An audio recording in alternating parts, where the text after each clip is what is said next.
Hello everyone, I am মৌসুমি। আজকে আমি চলে গেছিলাম অঞ্জলি জুয়েলার্সে আমার জন্য একটা বিয়ের গয়না কিনতে। তো তোমরা অনেকে হয়তো জানো আমি 10 মাস আগে অঞ্জলিতে একটা বই করেছিলাম, সেই টাকা দিয়ে আজকে আমি সোনার জিনিস কিনবো। আজকে ছিল অঞ্জলি জুয়েলার্সের জন্মদিন, তাই প্রথমে গিয়ে খেয়ে নিলাম কেক। কেক খাওয়ার পর আমি তো বাড়ি থেকে ঠিক করে গেছিলাম আমি হাতের ব্রেসলেট কিনবো, কিন্তু ওখানে গিয়ে কিনে নিলাম একটা হাত চোকার গলার। তো চকারটা কিন্তু হেভি সুন্দর ছিল, এটা কিন্তু আমার বিয়ের সময় আমি পরবো, বিয়ের গয়না বলে কথা।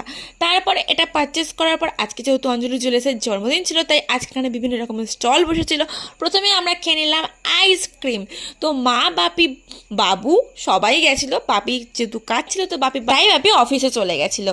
আর আরেকটা কথা কি বলতো, নিজের কষ্টের টাকায় একটু একটু করে জমিয়ে যখন তুমি একটা জিনিস কিনবে না, তার মতো আনন্দ মনে হয় পৃথিবীতে আর কোনো কিছুতে নেই। আর এই চক্কারটার দাম কত নিয়েছিল বলো তো? এই চক্কারটার দাম নিয়েছিল 59,670 টাকা, মানে ওই 60,000 টাকার মোটামুটি। তো চক্কারটা কেমন হয়েছে অবশ্যই কমেন্ট করে জানিও। আজকের মতো টাটা।